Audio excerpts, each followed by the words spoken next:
যোৰহাটবাসীৰ বাবে সুখবৰ। যোৰহাট নৱালিস্থিত বলিয়া গোহাঁই পুখুৰীৰ সমীপৰ সৰোজলক্ষী পথত মুকলি কৰা হয় সৌন্দৰ্য চৰ্চা তথা মডেলিং প্ৰশিক্ষণ প্ৰতিষ্ঠান টি-চিপ। বিশিষ্ট সৌন্দৰ্য চৰ্চা বিশেষজ্ঞ ৰিজুৰ শইকীয়া তত্বাৱধানত পৰিচালনা হ'বলগীয়া প্ৰতিষ্ঠানখনে শিশু দিৱসৰ পবিত্ৰ ক্ষণত মুকলি কৰে বিশিষ্ট অভিনেত্ৰী জৰী শৰ্মাই। সকলো বয়সৰ লোকৰ বাবে উক্ত প্ৰতিষ্ঠানটি মুকলি থাকিব বুলি স্বত্বাধিকাৰী ৰিজুৰ শইকীয়াই জানিবলৈ দিয়ে। যোৰহাটৰ পৰা নয়ন ফুকনৰ ৰিপৰ্ট, পোহৰ লাইভ। আমাৰ যিটো এটা ভাল দিন, আমাৰ আজি শিশু দিৱস। এই শিশু দিৱসৰ উপলক্ষে মই সকলোকে মই শিশুসকলক মানে শুভেচ্ছা জনাইছোঁ শিশু দিৱসৰ। আৰু আজি শিশু দিৱস উপলক্ষে আমি এটা অনুষ্ঠান আজি আৰম্ভ কৰিলোঁ টি-চেপ, য'ত সৌন্দৰ্য প্ৰতিযোগিতা আৰু মডেলিং এই দুটাৰ আমি ইয়াতে ট্ৰেইনিং দিয়া হ'ব। মডেলিঙৰ লগত বা ফেশ্বনৰ লগত যিখিনি জড়িত যিখিনি বস্তু আছে সকলোখিনি প্ৰশিক্ষণ আমি ইয়াতে দিম বুলি ভাবিছোঁ। আৰু একচুৱেলি আমাৰ এটা সপোন আছিলে, আমি যেতিয়া কম্পিটিশ্যন পাতোঁ, আমাৰ যিটো north east best Momen Angel শীৰ্ষক এতিয়া আমি সৌন্দৰ্য প্ৰতিযোগিতা পাতি আহিছোঁ যোৱা 2019 পৰা। আৰু তেতিয়া যিসকল প্ৰতিযোগী আমাৰ অংশগ্ৰহণ কৰে, আমি তেওঁলোকক 3 দিনীয়া এটা প্ৰশিক্ষণ দিওঁ। আৰু সেই প্ৰশিক্ষণত তেওঁলোকে খুব ভাল পায়। আৰু সকলো অভিভাৱকে আমাক এটা কথাই বিচাৰে যে আপোনালোকে খুব ধুনীয়াকৈ শিকায়, এখন স্কুল খোলক য'ত আমি ল'ৰা ছোৱালীখিনিক দিব পাৰিম। বা একচুৱেলি আমাৰ যিটো north east best Momen Angel, তাত মানে শিশুৰ পৰা আমাৰ বৃদ্ধা বুলিয়ে কৈছোঁ, বয়সী আমাৰ 60+ আমাৰ মানে প্ৰতিযোগী থাকে আৰু সকলোৱে শিকিবলৈ ইচ্ছুক হৈ থাকে। চ' সেই উদ্দেশ্যে আমি তেওঁলোকক যাতে যিকোনো এটা কামত আমি যেতিয়া প্ৰতিযোগিতাত নামিম, সদায় আমাক এটা শুদ্ধ প্ৰণালীৰে শিকা এটা আমাক প্ৰশিক্ষণ লাগে। শুদ্ধ প্ৰণালীৰে শিকি আমি যদি প্ৰতিযোগিতাত নামোঁ, তেতিয়া আমি ছাকচেছ হ'ব পাৰোঁ, সফল হ'ব পাৰোঁ। আৰু শুদ্ধ জ্ঞান প্ৰতিটো বস্তুৱে থাকিব লাগে। আমি যিটো বস্তু কৰিবলৈ যাওঁ আৰু ভালো পাব লাগে বাৰু। আমি আজি মই এইটো পৰ্যায় পাইছোঁহি। মই একচুৱেলি মানে যেতিয়াৰ পৰা জনা হৈছিলোঁ তেতিয়াই মানে খুব ষ্টাইল কৰি বা মডেলিং কেনেকৈ কৰিবলৈ ক'ত ইনষ্টিটিউট আছে এনেকুৱা বিচাৰি ফুৰিছিলোঁ। ছোৱালী অৱস্থাত তেনেকুৱা নাপালোঁ বাৰু, কিন্তু বিয়াৰ পিছত মই তেনেকৈ এজ এ মডেল মই প্ৰশিক্ষণ লৈছিলোঁ। আচলতে প্ৰশিক্ষণ লৈ পেলাই কৰাৰ কাৰণে হয়তো চাগে আজি মই এইখিনি পৰ্যায় পাইছোঁ। গতিকে আমি সকলোৱে যাতে যদি আমি এটা প্ৰশিক্ষণ লৈ ভাল মানে শুদ্ধ প্ৰণালীত শিকি পেলাই আগবাঢ়ি যাওঁ, নিশ্চয় আমি ছাকচেছ হ'ব পাৰিম। চ' সেই উদ্দেশ্যে আমি আজি ইয়াত আমি ইয়াত টি-চেপ আৰম্ভ কৰিছোঁ। আৰু সকলোৰে সহায় সহযোগিতা আশীৰ্বাদ আমাক লাগিব আগবাঢ়ি যাবৰ কাৰণে।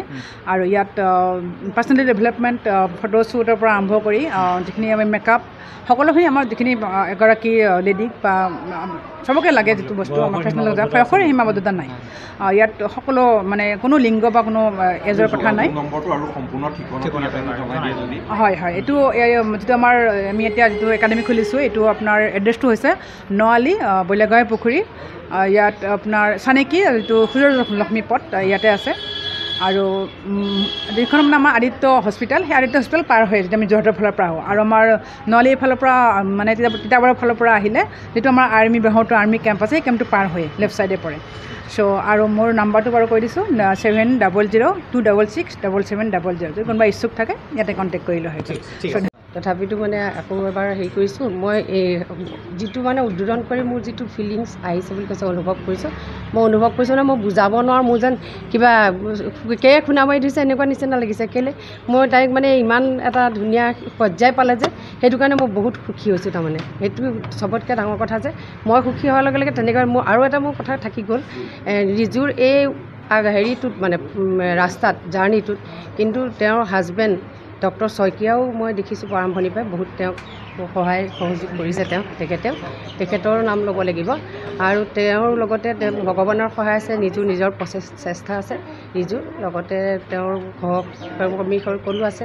আৰু মই ইয়াৰ দ্বাৰাই মানে সকলো মহিলাক বা শিশু ল'ৰা ছোৱালীয়ে হওক সকলোকে মই অনুৰোধ জনাওঁ, মানে আমাৰ যোৰহাটত এটা বৰ গৌৰৱৰ কথা হৈছে যে এনেকুৱা এখন মানে মডেলিঙত কোচিং কৰা মানে স্কুল এখন যে খুলিলে, সেইটো কাৰণে বহুত বেছি ভালৰ কথা হৈছে। কেলৈ এই আমিবিলাকে যে আজিকালি মই এগৰাকী অভিনেত্ৰী, আজিকালি নাটক কৰিলে ৱৰ্কশ্বপ দিয়ে, নাটক শিকায় বহুত ধুনীয়াকৈ।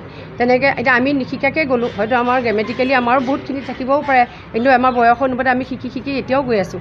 সেই তেনেকৈ এতিয়া ইয়াতে যদি আমাৰ ল'ৰা ছোৱালীখিনি আহি পেলাই বা মহিলাই ইচ্ছা কৰিলে কোনো বয়সৰ মাত্ৰা নাই যেতিয়া আহি পেলাই যদি ইয়াত একদম প্ৰিলিমিনেৰীৰ পৰা আৰম্ভ কৰিব শিকে তেওঁলোকে বহুত উপকৃত হ'ব বুলি আশা কৰোঁ আমি আমাৰ ল'ৰা ছোৱালীখিনি এতিয়া যিখিনি জাৰ্ণিটোত আগবাঢ়ি যিমানখিনি পাইছে নিউ জেনেৰেশ্যনখিনি তাতকৈ বহুত আগবাঢ়িবগৈ তেওঁলোকে আমি আশা কৰিব পাৰোঁ যে তেওঁলোক আহি ইয়াত শিকি আমাৰ যোৰহাটৰ লগতে অসমৰ নাম উজ্বলাই দিয়ক আৰু লগতে আমাৰ ৰিজুৰ উজ্জ্বল ভৱিষ্যত কামনা কৰিছোঁ এতিয়াও যদিও মানে আৰু বহুত আছে শিকিবলৈ আৰু কৰিবলৈ আছে উন্নতি কৰিবলৈ আছে কৰক আৰু তেওঁৰ ছোৱালীকো মানে বহুতখিনি এতিয়ালৈকে পাইছেগৈ তেওঁ হেৰি পাইছে ন মিছ ইণ্ডিয়া ফেমিনা মিছ ইণ্ডিয়াত তেওঁ হেৰি ইমানখিনি সুবিধা পালে কৰিবলৈ আৰু আমাৰ হয়তো মানুহখিনি সহায় সহযোগ হ'লে হয়তো আজি জিকিও আহিলেহেঁতেন নহয়নে সেইখিনিকে আৰু ভৱিষ্যতলৈ আমি চবকে অনুৰোধ কৰোঁ যাতে আমাৰ ল'ৰা ছোৱালী যেনেকৈ বাহিৰত গ'লে আমি চবেই সহায় কৰি তেওঁলোকক মানে উপকৃত কৰিব পাৰোঁ আমাৰ ল'ৰা ছোৱালীখিনি বাহিৰত